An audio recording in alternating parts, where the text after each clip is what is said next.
바라던 게 이것이 아니고 우리가 기대하던 게 이것이 아니었습니다. 그럼에도 불구하고 우리는 지금 여기 또 모여서 이렇게 준비를 하고 있습니다. 2019년 8월 충정로 일대 전국 장애인 관련 단체들이 한자리에 모였습니다. 거리 행진을 통해 장애인 등급제 폐지에 대한 의견을 표출하기 위해서입니다.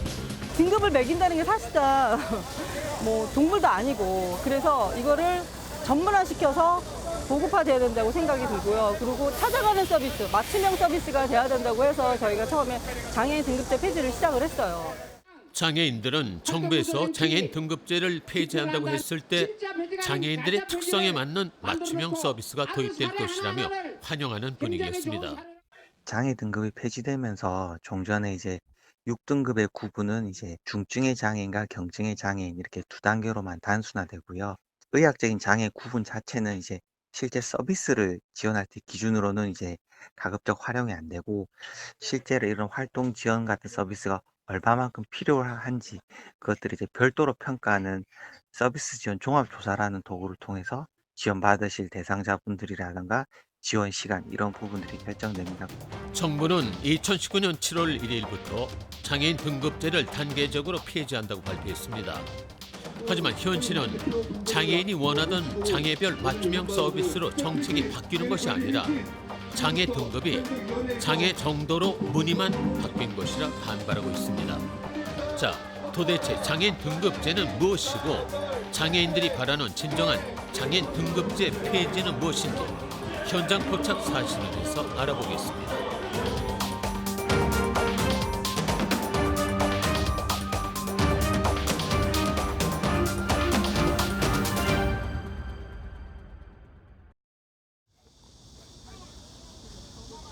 여러분은 장애인 등급제가 무엇인지 알고 계십니까? 장애인 등급제는 지난 1988년에 도입된 장애인 복지 서비스 정책이었습니다. 장애 정도에 따라 총 6등급으로 나뉘어져서 서비스를 받을 수 있었는데요. 지금까지 장애인들은 동물이나 식물에 붙여진 등급이 사람에게 붙여졌다는 사실에 울분을 토하기도 했던 정책이었습니다. 자, 그래서 장애인들은 장애인 등급제가 폐지된다는 사실을 두고 기뻐했습니다. 하지만 장애인 등급제 폐지는 허울뿐이라며 장애인들이 항의하며 거리로 나섰습니다. 어떻게 된 일일까요? 지금부터 알아보겠습니다. 2019년 9월 10일 추석을 앞두고 서울역 분향소에서 전국 장애인 차별철폐연대가 장애인 합동 추모제를 열었습니다. 장애와 빈곤 등 사회적 타살로 인해 희생된 장애인들을 위한 추모였습니다. 이날 장애인들은 허울뿐인 장애인 복지는 장애인을 죽음으로 내몬다며 장애인 등급제 진짜 폐지를 요구했습니다. 장애인들은 지난 7월 1일 장애인 등급제 폐지가 있었던 날부터 지금까지 거리 행진을 하는 등 다양한 방법으로 장애인 등급제 진짜 폐지를 외치고 있습니다. 대체 장애인 등급제가 무엇이기에 장애인들이 이렇게 진짜 폐지를 요구하고 있는 것일까요? 장애인을 이제 1급부터 6급까지 장애 등급을 굳이 정부 측에서 나눈 이유는 민간이 저희들이 볼 때는 이제 서비스에 대한 재단을 하기 위해서 장애 등급을 이렇게 서비스별 판정을 하지 않고 등급별 판정을 하기 때문에 중경들을 나누어서 1급에서 6급까지 이렇게 1, 2급은 서비스가 되고 뭐 3급은 3급 이하는 서비스 안 되고 1, 2, 3급은 서비스가 되고 4, 5, 6급은 안 되고 이렇게 하기 위해서 이제 장애 정도에 나누는 없이 의학적인 판단 기준에 의해서 장애 등급을 만들어 왔었습니다. 장애인 등급제는 지난 1988년 도입된 제도입니다. 보건복지부가 밝힌 2019년 7월 1일부터 폐지되는 장애인 등급제를 살펴보면 기존 1, 2, 3급이었던 장애인은 중증 장애인으로 4, 5, 6급은 경증 장애인에 속하게 되는 것입니다. 보건복지부는 장애인 등급제 폐지로 장애인들에게 지원되는 혜택이 기존보다 늘어났다고 밝혔습니다. 먼저 보건복지부가 밝힌 건강보험료 경감에 대한 혜택부터 살펴보겠습니다. 기존에는 장애인 등급이 1, 2급인 경우 30%, 3, 4등급 20%, 5, 6등급 10% 등으로 보험료 경감 혜택을 받았다면 장애인 등급제 폐지로 기존 1, 2, 3급인 중증은 30%, 4, 5, 6급인 경증은 20%를 받게 됐습니다. 기존 3급과 4급, 5급, 6급 대상자들의 혜택이 늘어난 경우라고 할 수 있습니다. 또 노인 장기 요양 보험료도 1, 2급만 받았던 30%에서 기존 상급이 포함된 중증이 30%를 받는 등 혜택 대상이 확대됐습니다. 장애인의 이동권 보장을 위해 마련됐던 휠체어 장착 특별교통수단의 경우에도 혜택이 늘어났습니다. 기존에 1, 2급만 쓸 수 있었던 특별교통수단이 장애인 등급제 폐지로 상급이 포함된 중증으로 대상이 넓혀졌습니다. 장애인 200명당 한 대였던 차량 수도 150명당 한 대로 늘었습니다. 또 자세 보조 연구, 이동식 전동 리프트 등 장애인 보장구 지원폭도 늘었고 현재 28개인 장애인 보조기기 품목을 2022년까지 36개로 점차 확대할 계획이라고 보건복지부는 밝혔습니다.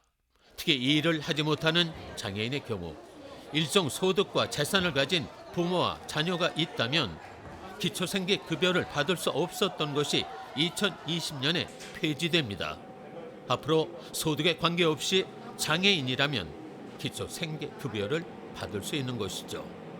장애인분들이 가진 다양한 복지 욕구나 이런 부분들이 굉장히 다양한데 일단 장애인분들이 그냥 획일적으로 1급, 6급에 나눠서 거기에 맞춰 서비스를 주는 방식은 실제 서비스를 지원하는 목적이나 그 서비스를 수혜하는 장애인분들의 욕구나 이런 부분들과 잘 맞지 않아서 맞춤형 지원이 좀 어렵다는 그런 문제점이 많이 제기되어 왔었습니다. 그래서 7월 1일 이후부터는 이제 활동 지원 서비스 같은 경우에는 종전에는 1급부터 3급까지만 신청이 가능했었거든요. 근데 이제 모든 장애인분들이면 다 신청이 가능하시고 좀 더 정확한 평가에 의해서 종전보다 더 많은 지원 시안을 받으실 수 있게 됐습니다. 보건복지부는 점차적으로 시행되는 장애인 등급제 폐지는 획일적인 서비스에서 벗어나 장애인들의 다양해진 복지 욕구에 맞춘 서비스 지원의 추진 단계라고 말했습니다. 하지만 장애인들은 장애 등급이 장애 정도로 바뀐 것일 뿐 진짜 장애인 등급제 폐지가 이루어진 것이 아니라고 말했습니다. 올해 7월부터 시행되고 있는 것 중에 활동 지원 서비스를 포함한 5가지 이제 돌봄 서비스 영역에서는 기존의 장애 등급을 이제 보지 않는 거죠. 그래서 그 영역에서는 등급제가 폐지된 것은 맞다. 하지만 정부가 내세우는 것은 31년 만에 이제 장애인 정책 변화라는 그러한 어떤 역사적인 변화에 걸맞게 이 등급제 폐지를 계기로 해서 장애인의 삶이 구체적으로 좀 바뀌어야 되는 부분들이 있고 그런 부분에서 이제 변화가 많이 없기 때문에 껍데기만 둔갑한 것에 불과하다라고 저희가 이제 장애계에서 지적을 하고 있는 것입니다. 종합조사는 활동지원급여와 장애인 보조기기, 장애인 거주시설, 응급안전서비스 등 4개 서비스 분야에서 우선 실시됐습니다. 이 중 가장 크게 지원되는 활동지원 서비스 시간을 살펴보면 뇌병변 장애인의 경우 기존에는 167.35시간을 지원받았는데 장애인 등급제 폐지 이후 최대 175.48시간까지 지원을 받을 수 있습니다. 또 시각장애인의 경우에는 월 116.33시간에서 122.66시간으로 장애 정도가 가장 심한 최중증 장애인의 경우에는 월 441시간에서 480시간으로 시간이 확대됐습니다. 평균적으로 120시간이었던 활동 지원 기간이 약 127시간으로 늘어나게 된 것이죠. 또 본인 부담금도 최대 50% 낮아졌고 활동 지원 대상자도 기존에 1, 2, 3등급만 신청 가능했다면 이제는 모든 장애인이 신청 가능합니다. 그래서 결국 정부가 이렇게 서비스 지원 종합조사를 점수 문항별 배점을 이렇게 왔다 갔다 했다라는 것 자체가 사실은 굉장히 제한적인 예산의 범위 내에서 장애인의 어떤 기본적인 서비스를 충분히 보장하기 위함이라기보다는 굉장히 제한하기 위한 어떤 이 기술적인 고려들만 있었다라는 것이고요. 저희는 기본적으로 서비스 지원 종합조사 표가 장애인의 필요, 환경, 욕구를 고려해야 된다라는 것이고, 그것이 가능하려면은 현재 뭐 옷 갈아입을 수 있느냐, 뭐 식사를 혼자서 할 수 있느냐 등의 굉장히 의학적인 관점의 기능 제한을 평가하는 것뿐만 아니라 그 개개인의 필요와 욕구, 환경을 고려하는 것이 가능해야 되고, 그러려면 이제 장애인 당사자의 의견이 충분히 또 반영될 수 있는 것으로 변화가 되어야지만 실제 당사자의 필요로 하는 만큼의 서비스 지원 종합조사 결과가 이어질 수 있을 거라고 생각합니다. 조연수 정책실장은 보건복지부가 장애별 맞춤 복지 서비스를 지원하겠다며 실시한 서비스 지원 종합조사는 기존에 행해져오던 인정조사 방식과 크게 다르지 않은 기능 제한 중심의 평가를 유지하고 있다고 말했습니다. 특히 종합조사에 의한 서비스 지원 종합조사표는 필요한 사람에게 필요한 만큼 지원하는 판정 체계가 되어야 하지만 현재로는 정부 예산을 조작하고 통제하는 도구로 전락될 수 있다며 개선해야 한다고 주장했습니다. 장애인들은 장애인 등급제 폐지를 환영했습니다. 이제 동물처럼 등급으로 장애인을 보는 게 아니라 개인별 맞춤 서비스가 등장하게 되었다고 생각했죠. 하지만 지난 8월 장애인들은 진짜 장애인 등급제를 폐지하라며 거리로 나왔습니다. 그 이유가 무엇일까요? 지난 8월 충정로 일대 거리가 전국 장애인 단체로 가득 메워졌습니다. 장애인 등급제를 진짜로 폐지해달라는 것이었습니다. 지금 현재 변화가 전혀 없습니다. 그걸 새로 발급하는 상에서는 나오지만 새로 발급받지 않으니까 전국 장애인들이 발급받지 않으니까 현재 상태를 그대로고요.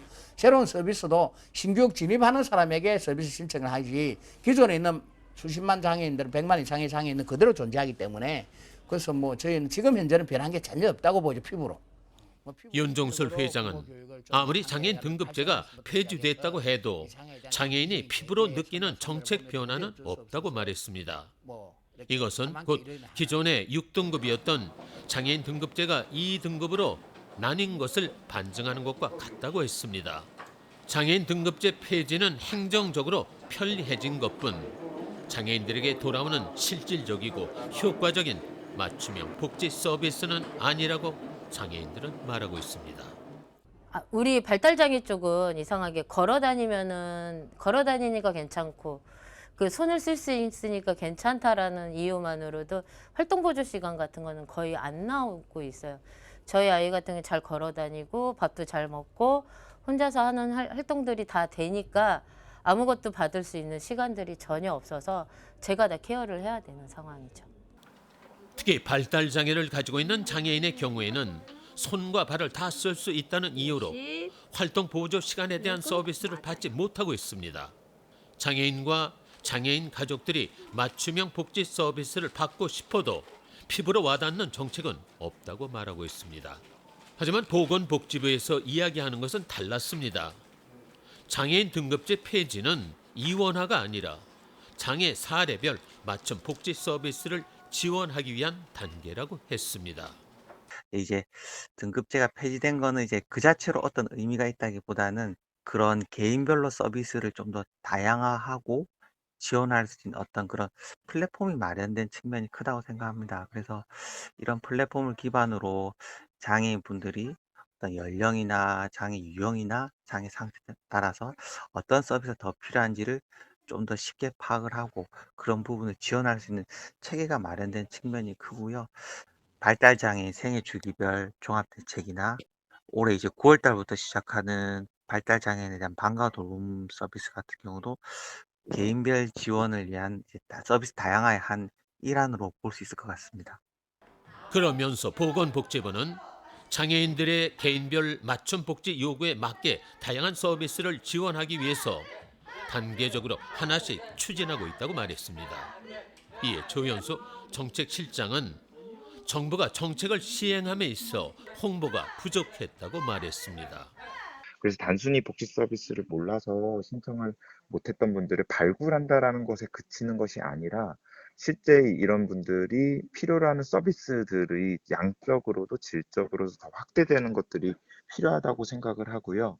그리고 또 하나는 수급을 신청하는 과정, 의학적인 판정에 따라 장애 정도를 심사를 받아야 되고 또 활동 지원 서비스 등의 개인별 서비스를 또 신청하는 과정들의 대부분이 어떤 굉장히 이제 장애인 당사자가 많은 부분들 자신의 장애와 어떤 이 불행을 입증을 해야 되는, 그래서 서비스 지원 종합조사만 놓고 보더라도 내가 무엇을 못한다라는 것을 계속 입증을 해야지만 필요한 서비스를 그나마 겨우 받을 수 있는 뭐 이런 부분들 때문에 그 과정 자체가 번거롭고 모멸스러운 것들 때문에 또 서비스 신청을 포기하는 경우들도 많이 있었습니다. 조연소 정책실장은 대다수의 장애인들이 삶의 위기에 처해 있다고 말했습니다. 장애인들은 절대적으로 부족한 사회보장 제도와 복잡하고 모멸감을 주는 수급 신청 과정, 그리고 알지 못하는 지원 정책들이 문제가 되고 있다고 했습니다. 특히 장애 등급이 장애 정도로 바뀐 장애인 등급제 폐지조차도 잘 알지 못하는 장애인들이 제대로 지원받을 수 있을지 걱정된다고 말하고 있습니다. 한 배에서 나와도 아롱이 다롱이. 우리의 옛 속담처럼 장애인의 장애 특성도 다 다릅니다. 장애별 맞춤 복지 서비스가 지원되는 것에는 장애인 모두 찬성하는 분위기입니다. 하지만 장애인들은 피부에 닿지 않는 정책은 그만하라며 복지를 하려면 진짜 맞춤형 서비스를 해달라고 말하고 있습니다. 자, 장애인들의 이런 바람에 대해서 보건복지부는 뭐라고 말하고 있을까요? 보건복지부는 장애인이 몰라서 지원 서비스를 받지 못하는 일이 없도록 전달 체계를 강화하겠다고 발표했습니다. 우선 사회보장 정보 시스템 행복 이음을 통해 장애 유형과 정도, 연령에 따라 받을 수 있는 서비스를 선별해 개개인에게 맞는 서비스를 찾아서 알려준다고 했습니다. 이것은 2017년 장애인 실태조사에 따르면 64.2%의 장애인이 장애인 등록 이후 서비스 지원을 받지 못하고 있다고 답한 데에 있습니다. 지원은 우리가 찾아다니지 않으면 지원을 받을 수가 없어요. 저희 같은 경우에는 저는 아이가 장애 등급 받았을 때도 어디 가서 무엇을 해야 되는지 전혀 몰라서 저는 병원만 다녔었거든요. 뭐 복지관에서도 받을 수 있고 치료기관이 있다라는 얘기도 듣고 그거에 대해서 뭐 주민센터 가면 무슨 바우처라든가 이런 모든 것들을 할 수 있다라는 얘기를 나중에 알았어요. 그러니까는 가도 알려주지를 않아요. 그러니까 엄마들의 이야기를 통해서 알게 되지 나라에서 알려주는 거는 거의 없다라고 보시면 돼요. 많은 장애인들이 장애인 복지 관련 지원을 어떻게 받는지 잘 알지 못합니다. 그래서 더더욱 개인별 맞춤 서비스에 대해서도 잘 알지 못합니다. 진짜 맞춤형 장애인 복지 서비스를 하겠다고 한다면 효과적인 서비스와 예산이 투입됐으면 좋겠다고 말합니다.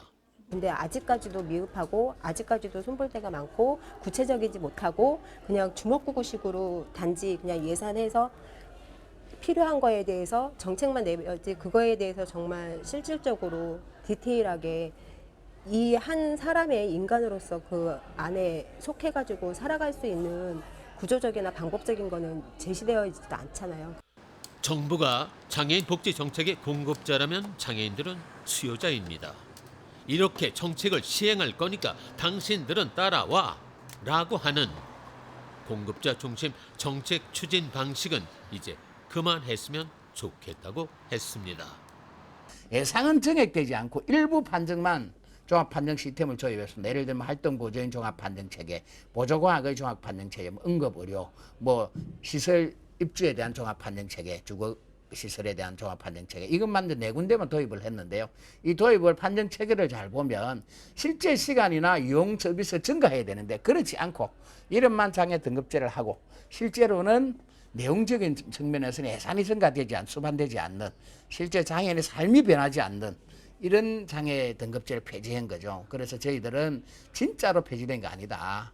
진짜의 장애인 삶을 바뀌는 종합판정체계를 도입해서 장애인의 실질적인 서비스가 개선되면서 삶의 질이 좋아지는 그런 등급제를 폐지해달라고 주장을 하고 있습니다. 장애인들은 현실적이고 구체적인 장애인 등급제 폐지를 원한다고 했습니다. 그렇게만 된다면 단계적이긴 하지만 장애별 맞춤 복지 서비스도 차근차근 이루어질 것이라고 말했습니다. 예산이 확대가 되는 것이 가장 기본적이다. 그래서 장애인 연금과 장애인 활동 지원, 그리고 발달 장애인에 대한 의미 있는 나활동을 지원하는 주간 활동 지원, 이 3대 정책을 최소한 이 필요한 사람이 필요한 만큼 받을 수 있도록 예산이 확대되어야 된다라고 주장을 하고 있고, 서비스 지원 종합조사가 더 이상 이제 이 조작 조사표라고 오명을 쓰지 않도록 하기 위해서는 당사자의 필요와 환경을 고려한 어떤 종합조사의 개편이 필요하다라는 것, 그리고 뭐 연령 제한 문제, 뭐 이런 것들에 있어서의 개선을 좀 요구를 하고 있습니다. 장애별 맞춤 복지 서비스에 제대로 예산 반영이 되기 위해서는 서비스 지원 종합조사가 기존처럼 기능만 강조한 것이 아니라 장애인별로 판정 점수가 서비스 지원이 가능하도록 해야 하며 만 65세까지만 지원하는 장애인 활동 지원 서비스의 연령 제한을 폐지해야 한다고 말했습니다. 하나의 정책이 안착되기까지는 많은 시간이 걸립니다. 보건복지부는 장애인 등급제 폐지는 장애별 맞춤형 복지 서비스를 지향해 가는 데에 그 출발점이라고 말하고 있습니다. 결국 수요자인 장애인에게 맞춤형 서비스를 제공하겠다는 말인데 장애인들의 생각은 조금 다릅니다. 장애별 맞춤 복지 서비스는 무엇인지 알아봐야 되겠습니다.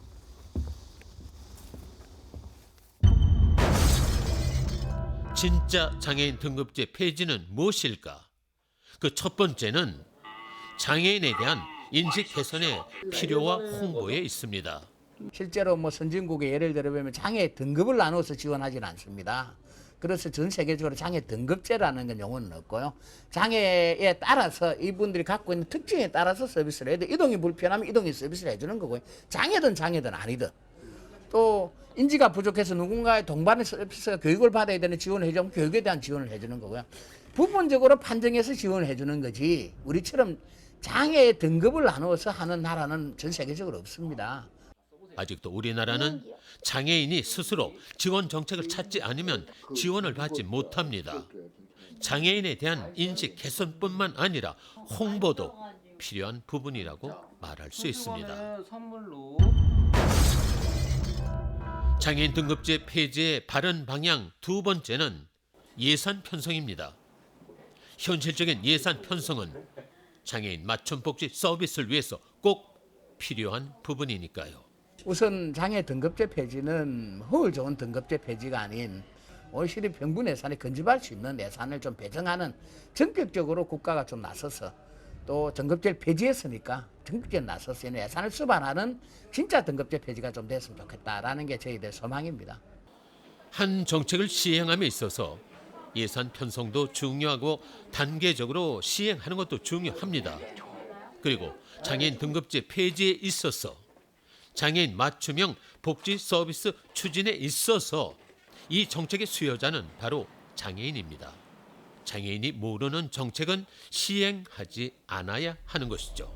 장애인 개개인이 실제로 필요로 하는 것들을 얻을 수 있도록 하는 것이 가능해야 되고, 그것을 단순히 신청주의 방식으로, 즉 장애인이 몰라서 신청 못했다고 끝나는 것이 아니라 장애인으로 등록을 함과 동시에 필요한 서비스들이 판정받을 수 있어야 되고, 그것이 적절하게 지원될 수 있고 중개될 수 있는 식의 어떤 수요자 중심의 진정한 맞춤형 지원으로 이어지는 것이 장애 등급제 폐지 요구의 배경이었고 완성이었다라고 생각을 합니다. 장애 특성을 고려한 맞춤형 서비스 지원 체계를 구축하기 위한 첫 단계이자 장애인의 삶의 질 향상과 환경을 고려해서 폐지된 장애인 등급제. 장애인이 바라는 현실적이고 체계적인 장애인 등급제 폐지는 행정이 편한 정책이 아닙니다. 장애별 맞춤 복지 서비스를 위해, 그리고 한 명의 장애인도 소외되지 않도록 장애인 정책의 수요자인 장애인 모두가 지원받을 수 있도록 하기 위해 찾아가는 맞춤 복지 서비스가 되어야 한다는 것이죠. 그래야만 보건복지부가 하고자 하는 장애인 등급제 폐지 정책이 장애인들의 피부에 와닿는 장애별 맞춤 복지 서비스가 될 것이기 때문입니다. 2019년 7월 1일부터 시행된 장애인 등급제 폐지. 정부는 장애 특성을 고려한 맞춤형 서비스의 시작이라고 말하고 있습니다. 하지만 어떤 정책이든 명확한 기준이 마련된 후 시행돼야 하죠. 정부의 말처럼 효과적인 서비스가 이루어져서 장애인의 삶의 질이 향상되기를 진심으로 바랍니다. 지금까지 현장 포착 40년이었습니다.